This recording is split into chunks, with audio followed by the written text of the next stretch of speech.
Inheritance nightmare. My abandoned mom returns for a shocking grab. My earliest memories aren't filled with bedtime stories or cozy family moments. Instead, they're fractured images of my parents' marriage slowly self-destructing, one agonizing fight at a time. My dad, a master of criticism, could always find fault with everything mom did. The dinner was always too salty, the laundry never folded just right, and apparently, she was even teaching me bad habits. Nothing she did was ever good enough. "You're completely useless, Sarah," he would bellow. "Can't you do anything right?" I would cower in my room during these horrific battles, desperately pressing my hands against my ears, trying to block out the sound of my family imploding. After each fight, I would hear mom crying softly in the bathroom, a heartbreaking symphony of despair. This pattern continued year after year, like a relentless storm always threatening to break. Mom, a dedicated stay-at-home mother, had sacrificed her teaching career when I was born, only to be constantly belittled for it. "I provide everything for this family," Dad would sneer. "The least you could do is run a proper household." My 8th birthday was surprisingly peaceful, a fragile truce in the ongoing war. Dad even managed a few smiles, a rare and unsettling occurrence. Looking back now, I realized that peace was the calm before the ultimate storm. The next morning, everything changed. No explanation, just empty drawers in a half-empty closet. Mom was gone. Dad, in a fit of performative outrage, hired private investigators, but it all felt like a hollow show. When the divorce proceedings started, she didn't even bother to show up to court. The judge, with cold indifference, granted Dad full custody and terminated her parental rights. I remember sitting in that sterile courtroom, feeling like a ghost, completely unseen, unheard, and unloved. But she never did. "She's a traitor," he hissed, his face contorted with rage. "We don't need her, we never needed her, but I did need her. I needed my mom to protect me from Dad's volatile temper, from the constant feeling that I was somehow inadequate. That's when Dad decided to hire a nanny. "I can't work and take care of a child," he announced one evening,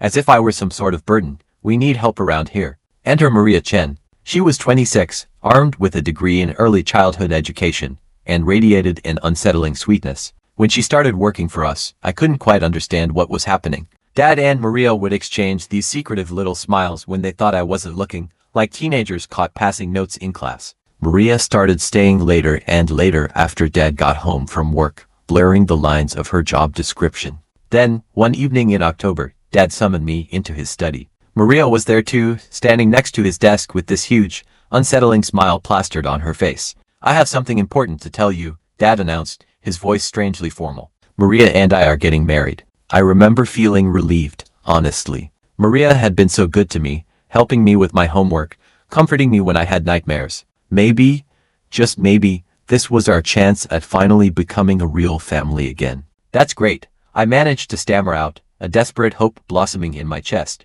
Maria rushed forward and hugged me, her perfume smelling overwhelmingly of vanilla and flowers. "You'll be so happy, we'll be so happy together." The wedding was small but elegant. I was the flower girl, wearing a pink dress that Maria had helped me pick out. She looked beautiful in her white gown, radiating an almost blinding happiness, and Dad couldn't stop smiling. That was the last day I saw the Maria I thought I knew. It started subtly, a barely perceptible shift in her demeanor. The day after they got back from their honeymoon, I left my backpack in the living room, a harmless oversight. "Pick that up immediately," she snapped, her voice laced with venom. "This isn't a pigsty." I was stunned. Maria had never spoken to me like that before. But that was just the beginning. Suddenly, everything I did was wrong. My bed wasn't made properly. I was too loud when I walked. I didn't say please and thank you enough times. One day, confused and deeply hurt by her complete transformation, I worked up the courage to ask her directly. "Why are you so different now?" I asked, my voice barely a whisper. "You used to be so nice to me. Before, I was just an employee," she said, her words dripping with disdain. "Now, I'm your stepmother, and when I tell you to do something,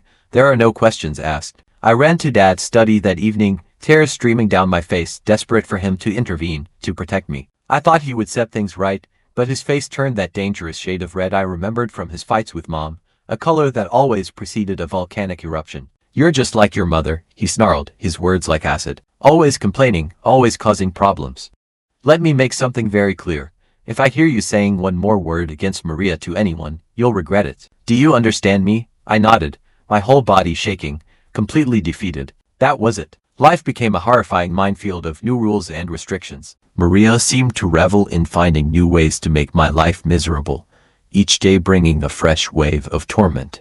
Then, She took away the small TV in my room, claiming it was distracting me from my studies. She started controlling what I wore, throwing out my favorite jeans, deeming them inappropriate. She even scheduled my shower times, limiting them to a measly 10 minutes. My only solace came from Grandma Helen, Mom's mother, who visited every few weeks, bringing small, cherished gifts, little pieces of jewelry that Maria couldn't justify taking away because they were family heirlooms. "How are you doing, sweetheart?" Grandma would ask during her visits, her eyes filled with a knowing concern. I could feel Dad's and Maria's eyes on me, burning into me, daring me to speak the truth. "I'm fine, Grandma. Everything's great," I'd lie, forcing a smile that felt like a painful grimace. This charade went on for 3 agonizing years. I learned to live by Maria's twisted rules, to stay quiet, to become invisible. Then, when I was 13, Dad announced some wonderful news. He was ecstatic, practically glowing with pride. He started converting the guest room into a nursery, preparing for their precious daughter. When little Sophie was born, Dad was completely consumed, taking photos of everything she did, documenting every milestone with obsessive fervor. But 6 months into their parental bliss, Maria started complaining, her facade of perfect motherhood beginning to crumble. "I'm so exhausted," she whined, her voice dripping with self-pity. "The baby needs constant attention. I can't even get my nails done anymore." Dad, ever the problem solver, suggested hiring a babysitter. "There are plenty of qualified college students looking for work," he offered, completely oblivious to the simmering resentment beneath Maria's perfectly applied makeup. I watched Maria's face twist into a grimace at the mention of college students. Her hand tightened around her coffee cup, her knuckles turning white. After all, wasn't that exactly how she'd gotten her position in this house? A young, pretty student nanny who ended up becoming the wife. The irony, of course, was completely lost on Dad. Her eyes narrowed as she looked at me across the table, a predatory glint in their depths. "We don't need to hire anyone. We have a perfectly capable babysitter right here." Dad, always eager to please her, readily agreed. "You're right, Elsie can help out with Sophie. It'll be good for her to learn some responsibility." Translation: unpaid childcare. Every day after school, Maria would be waiting by the door, Sophie already in her arms, ready to pawn her off on me. The moment I stepped inside, she'd bark orders. "She's been fed.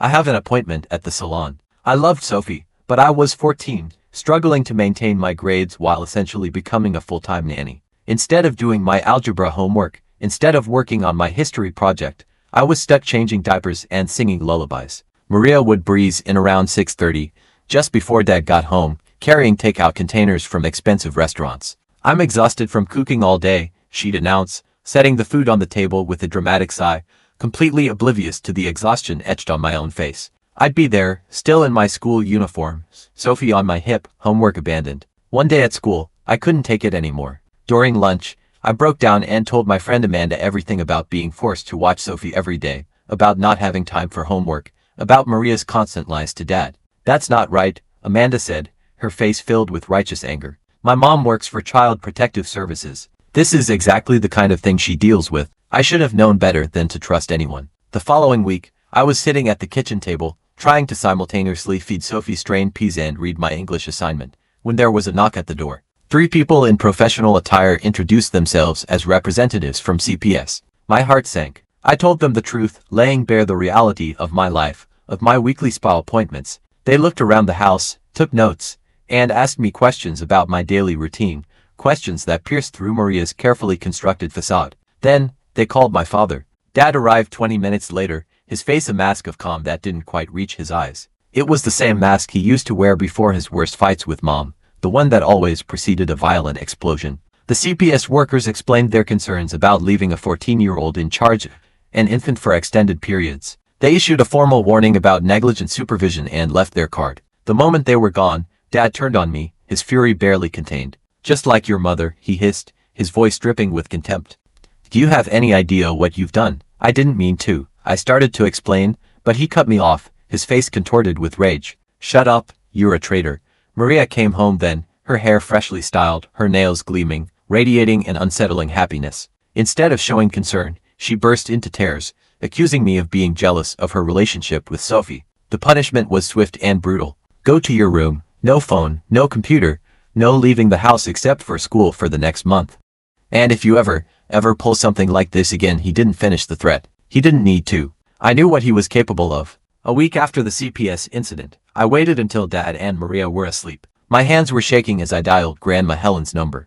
Grandma, I whispered when she answered, my voice thick with tears. I need help. My voice broke as I told her everything: the punishment, the forced childcare, the constant abuse. She listened quietly, only occasionally making soft sounds of distress. I'll be there tomorrow morning, sweetheart, she said, her voice filled with unwavering resolve. Just hold on. True to her word, Grandma Helen arrived at 9 o'clock.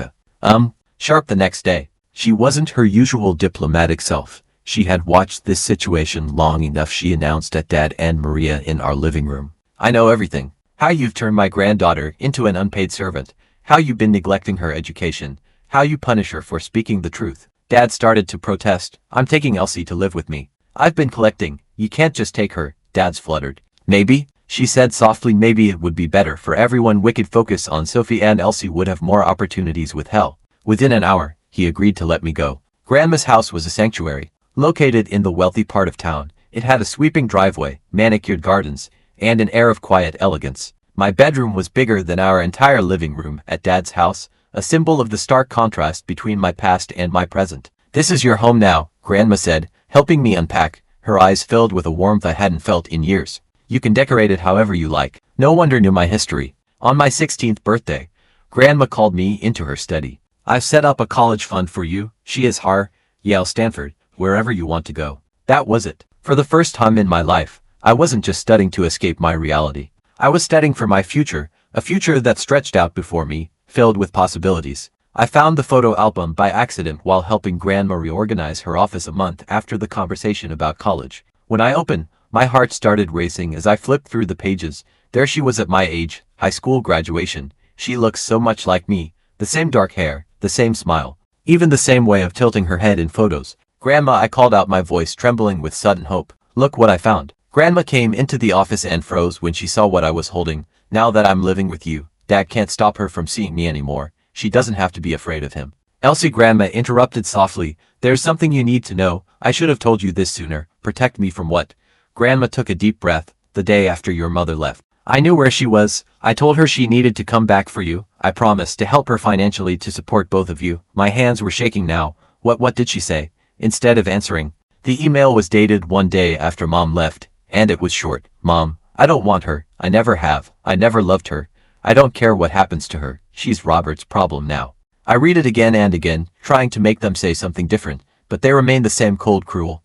Grandma said quiet. I thought someday you might need to know the truth. I closed the photo album slowly. All these years, play too afraid to contact me, but the truth was simpler and far more brutal. She never wanted me at all. The next 2 years were the happiest of my life, making new friends. Every weekend I call Grandma Helen, and during holidays and vacations, tell me everything. Halfway through my sophomore year, Grandma got sick. The doctors discovered stage 4 lung cancer. They gave her 6 months. She fought hard, never losing her dignity or her sharp wit, but the doctors were right. I spent that summer break by her bedside, watching her slip away. She died on a quiet Tuesday morning in August, holding my hand and telling me how proud she was of me. The funeral was well attended. Grandma Helen had been a pillar of the community, and people came from all over to pay their respects. Business associates, charity board members, distant relatives I barely knew, my mother, my father. Not that I expected them to come, asking me to come to his office for the reading of the will. When I arrived, I found someone I hadn't seen in over a decade, my mother. She was with a man who looked about 5 years younger than her. She barely glanced at me when I walked in, though I caught her checking her watch repeatedly as she urged Mr. Patterson to get on with it, at least for her. Grandma had left me her house. My mother received $100,000, her composure finally cracking. Tears streamed down her face. I'm her daughter. I have debts to pay. I need that money. The younger man with her shifted uncomfortably in his chair as she continued to sovereign, claiming she was entitled to more, that it wasn't fair, that she needed help. The next morning, sorting through decades of documents, the doorbell rang around noon. When I opened the door, but the same desperate expression, she walked past me into the foyer. Oh, it's exactly as I remember it. I grew up here. That chip in the marble by the stairs. That's from when I was 7 and dropped my roller skates. Why are you here? She ran her hand along the banister. I miss this place, miss you. We have so much catching up to do, don't you think? Mother and daughter, finally ruined. I almost laughed at the absurdity of. I know I made mistakes, she said. I was young, trapped in a horrible marriage with your father. I wasn't thinking clearly, actually. Sweetie, I was hoping we could help each other out. I'm in a bit of a financial bind right now, I said firmly. You can't live here, not now, not ever. Her face changed, then the mask of maternal affection slipping. I'm your mother. Elsie, you can't just throw me out on the street. I gave birth to you. You left me with a father you knew was toxic. You never called. She paired slightly but recovered quickly. You don't understand how complicated adult relationships are. If you turn your back on me now, I'll make sure everyone knows what a cruel, heartless daughter you are. I'll tell them how you're leaving your own mother homeless. I walked to the study, retrieved my laptop. Go ahead, tell everyone, and I'll show them this. I don't want her. I never have. I never loved her, I read aloud. She's Robert's problem now. Should I forward this to all those society friends you're so worried about? Post it on social media maybe. The color drained from her face completely. She stood up, grabbing her designer purse. You're just like your father. I'm like my grandmother. She fled the house in a rage, the door slamming behind her. That was 6 months ago. I'm graduating from Princeton next month with honors and business administration. I've already accepted a job offer at a consulting firm in town. My house now. Dad tried to call once, probably after hearing about the inheritance from my mother. I didn't answer. My mother occasionally sends manipulative texts about forgiveness and family obligations. Some people say you can't choose your family, but I disagree. Grandma chose me when my own parents wouldn't. I'm having the house renovated next month.